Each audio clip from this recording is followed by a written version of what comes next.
Assalamualaikum warahmatullahi wabarakatuh. Kali ini saya akan membawakan sebuah materi tentang kekerasan dalam dunia pendidikan. Kekerasan yang terjadi dalam dunia pendidikan di Indonesia pada saat ini bukanlah sesuatu yang muncul secara tiba-tiba. Dalam proses pendidikan, tampaklah sebuah proses pemberian hak khusus kepada segolongan masyarakat tertentu, yaitu guru, orang tua, ataupun orang yang dituakan.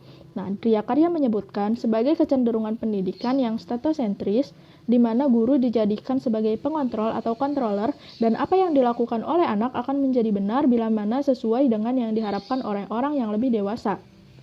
Sebelumnya, kita perlu mengetahui bahwa ada beberapa indikator mengenai kekerasan. Yang pertama, kekerasan terbuka, yaitu kekerasan yang dilakukan oleh seseorang terhadap orang lain yang dapat dilihat dan diamati secara langsung, seperti perkelahian, tawuran, bentrokan massa, dan yang berkaitan dengan tindakan fisik lainnya. Kedua, kekerasan tertutup, yaitu kekerasan yang dilakukan oleh seseorang terhadap orang lain secara tersembunyi, seperti mengancam dan intimidasi. Yang ketiga, kekerasan agresif, yaitu kekerasan yang dilakukan oleh seseorang terhadap orang lain dengan tujuan mendapatkan sesuatu seperti perampokan, pemerkosaan, dan lain-lain. Ketiga indikator tersebut selalu saja menjadi langganan dalam dunia pendidikan kita saat ini. Kekerasan tidak pernah diinginkan oleh siapapun, apalagi di lembaga pendidikan yang sepatutnya menyelesaikan masalah secara edukatif. Namun tak bisa dihindari, di lembaga ini ternyata masih sering terjadi tindakan yang sifatnya destruktif.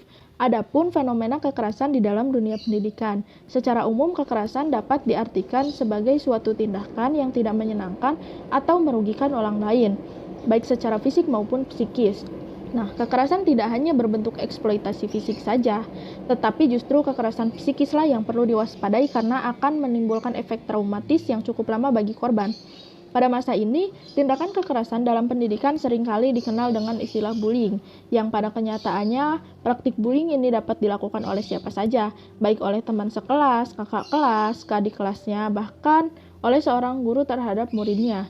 Terlepas dari alasan apa yang melatar belakangi tindakan tersebut dilakukan, tetap saja praktik bullying tidak bisa dibenarkan, apalagi bila terjadi di lingkungan sekolah. Namun di tengah masyarakat saat ini, hukuman fisik adalah sesuatu yang dianggap wajar dan masih banyak para orang tua atau bahkan para pendidik yang memberikan hukuman fisik dalam mendidik anak. Ditinjau dari segi sosiologi pendidikan, ada beberapa solusi penyelesaian dan pencegahan terhadap permasalahan kekerasan dalam dunia pendidikan. Yang pertama, peran orang tua dan guru. Adanya reposisi orang tua dalam mendidik anak dalam keluarga dan guru dalam mendidik murid di sekolah. Reposisi ini berupa perubahan yang signifikan pada paradigma masyarakat yang masih sering menggunakan hukuman fisik dalam mendidik anak. Selain itu juga, perubahan untuk mulai menempatkan guru ataupun orang tua dalam posisi setara dengan pribadi seorang anak.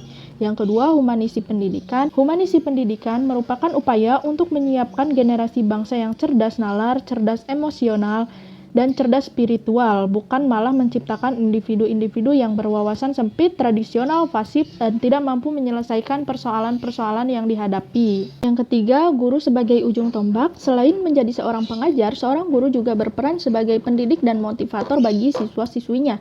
Sebagai seorang pengajar, guru dituntut untuk bekerja cerdas dan kreatif dalam mentransformasikan ilmu atau materi kepada siswanya, dan berupaya sebaik mungkin dalam menjelaskan suatu materi sehingga materi tersebut bisa diaplikasikan dalam keseharian siswa itu tersendiri.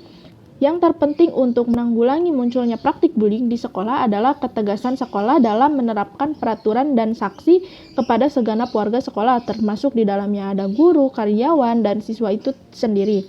Untuk itu diharapkan dengan penegakan disiplin di semua unsur, tidak terdengar lagi seorang guru yang menghukum siswanya dengan melakukan kekerasan fisik, dan tidak ada lagi siswa yang melakukan tindakan kekerasan terhadap temannya. Baik, mungkin sekian yang dapat saya sampaikan. Terima kasih atas perhatiannya. Wassalamualaikum warahmatullahi wabarakatuh.